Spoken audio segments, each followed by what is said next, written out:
preparations for the Roman conquest of Britain had been started and then cancelled by the Emperor Caligula, and the invasion was finally undertaken by Claudius in 43 CE. Two causes coincided to produce the action.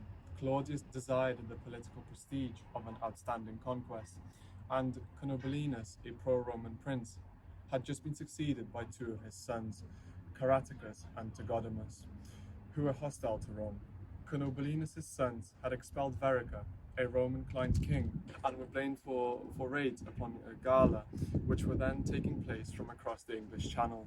Aulus Plautius, with a well-equipped army of about 40,000 men, landed in Kent and advanced on the Thames, crossing at the site of London. Claudius himself appeared there, the one emperor of the 1st century who crossed the ocean, and the army moved through Essex to conquer the native capital, Colchester. From the bases of London and Colchester, the legions and their auxiliaries continued the conquest. On the left wing, the 2nd Legion subdued the south. In the centre, the 14th and 20th Legions pacified the Midlands. On the right wing, the 9th Legion advanced through the eastern part of the island. This strategy was at first triumphant. The lowlands of Britain, with a partly Romanised population and easy terrain, presented no obstacle. Within 3 or 4 years, everything south of the Humber estuary and the east of the River Severn had been either directly annexed or entrusted as protectorates to native client princes. Farther north, even the Brigantes in the area of the Pennine Range came into the sphere of client realms. The people of Wales, notably the Silures, offered fiercer resistance, and there followed more than 30 years of intermittent fighting, 47 to 79 CE. Progress was delayed in 60 to 61 CE by a revolt in the nominally conquered lowlands led by Queen Boudicca of the Iceni. Boudicca's forces burned Colchester, St Albans and London and destroyed the 9th Legion. Provincial Governor Suetonius Paulinus, who had been campaigning in Anglesey, returned to crush the rebellion, but the government was obviously afraid for a while to move its garrisons forward. Indeed, other needs of the empire caused the withdrawal of the 14th Legion in 69 CE. But the decade 70 to 80 CE was decisive. A succession of 3 generals commanded an army which was restored to full strength by the addition of the 2nd Legion and achieved the final subjugation of Wales and the first conquest of Yorkshire. The third and probably the ablest of these generals, Gnaeus Julius Agricola, moved in 79 CE to the conquest of the further north. He built forts in Cumberland and Durham, began the network of roads, held down the north and pushed on into Scotland. There he established between the River Clyde and Forth a temporary frontier that was guarded by a line of posts, the most certainly identifiable of which was a Bar Hill in Dunbartonshire. He advanced into Caledonia and won a victory against the Picts at Mons Grumpius, the site of which is unidentified but was not south of the approaches to the country of Banff. He even dreamed of invading Ireland and thought it would be an easy task. His permanent occupation of Scotland enveloped Strathmore, the large valley in central Scotland, stretching from southwest to northeast through the countries of Perthshire and Angus. Before 90 CE, the Roman garrison in Britain was reduced by the transfer of the 2nd Legion to Pannonia, a country south and west of Derby. About this time, Strathmore was evacuated, and the whole of Scotland was abandoned early in the 2nd century, probably in connection with Trajan's conquest of Dacia in Central Europe. Early in Hadrian's reign, the Britons were in revolt, and the 9th Legion faded from history. In 122, Hadrian came to Britain, brought the 6th Legion to replace the 9th, and introduced the frontier policy of his age. For 73 miles, from the Tyne estuary to the Solway Firth, he built a continuous rampart known as Hadrian's Wall. There were outposts in the west to the north of it and some detached forts, mile castles and towers guarding the Cumberland coast beyond its west end. It was to be a wall comparable with the Great Wall of China, marking the defined limit of the Roman world. The actual defensive works were constructed in layers.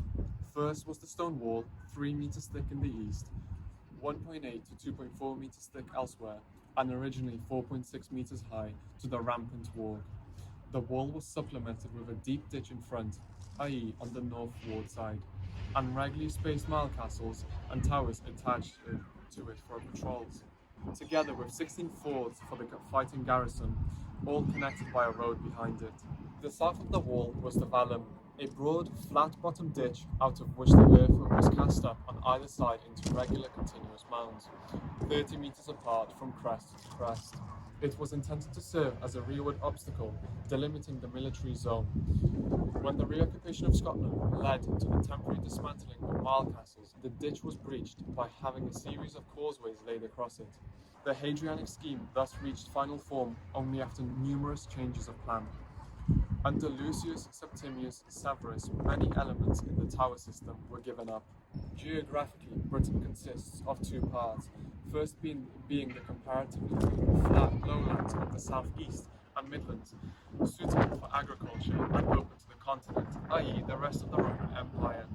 The second being the area comprising Devon, Cornwall, Wales and northern England. These latter regions lie more, often very much more, 100 meters above sea level and are scarred with gorges and deep valleys. They are mountainous in character and difficult for armies to traverse. The lowlands were conquered easily and quickly, though the midlands were garrisoned until about 79 CE.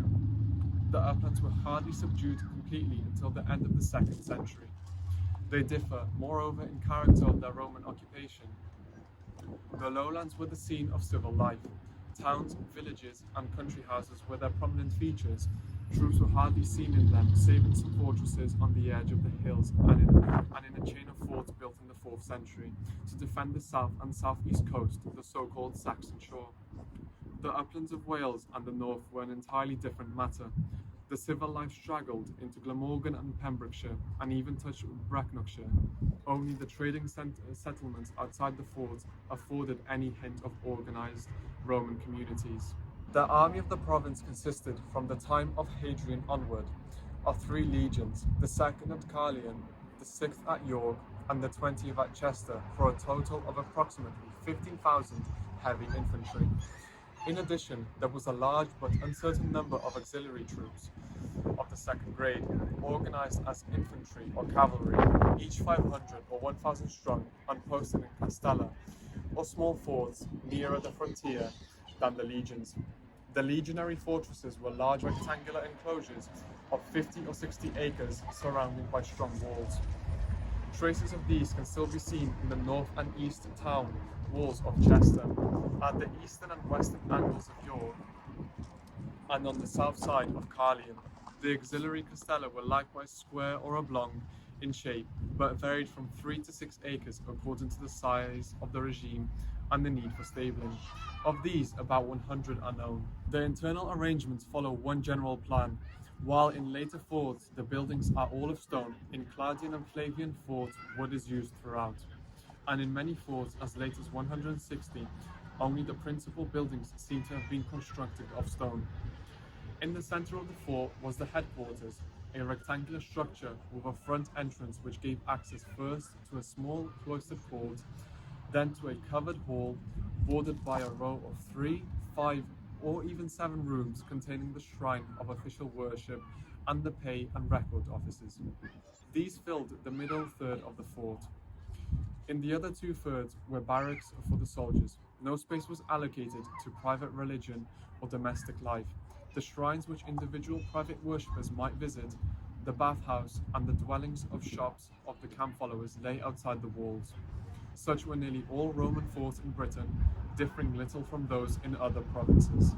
Behind the formidable garrison, sheltered from barbarians and in easy contact with the Roman Empire, stretched the lowlands of southern and eastern Britain. There Roman culture spread. In the lands looking onto the Thames estuary, Kent, Essex, Middle Essex, the process had perhaps begun before the Roman conquest. It was continued after the event, and in 2 ways. To some extent it was encouraged by the Roman government, which founded towns settled with Roman citizens, generally discharged legionnaires, and endowed them with franchise and constitution like those of Italian municipalities. It developed still more by its own volition. The coherent civilization of the Romans was accepted by the British tribal notables, and it was by the Gaulers with something like enthusiasm. the steps by which these results were reached can to some extent be dated. In 49 CE, a colonia or municipality of time-expired soldiers had been planted in the old native capital of Colchester, and though it served at first mainly as a fortress and thus provoked British hatred, it soon came to exercise a Romanizing influence. At the same time, the British town of St Albans was thus sufficiently Romanized to receive the status of municipium, which at this period differed little from that of a colonia. London became important. Romanized Britons were numerous. In the Great Revolt of Boudicca, 60 to 61 CE, the rebels massacred many thousands of them, along with actual Romans.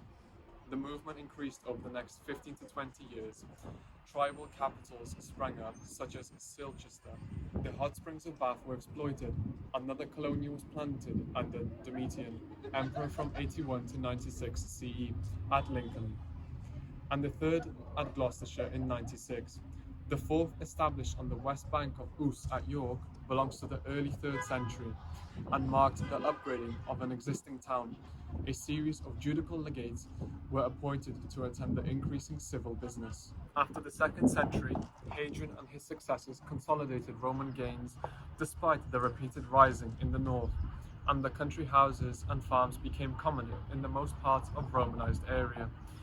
By the beginning of the 4th century, the skilled artisans and builders and the cloth and corn of British were famous on the continent. This probably was the age when the prosperity and Romanization of the province reached its height. The town populations and the educated landowning class spoke Latin, and the people of Britain regarded it as a Roman land, inhabited by Romans. The civilization which had thus spread over half the island was identical in kind of that of other western provinces of the empire, and in particular of that of the northern Gaul. However, the elements which composed it were smaller, less wealthy and less splendid. It was also uneven in distribution, like the Weald of Kent and Sussex, where Romano-British remains hardly occur.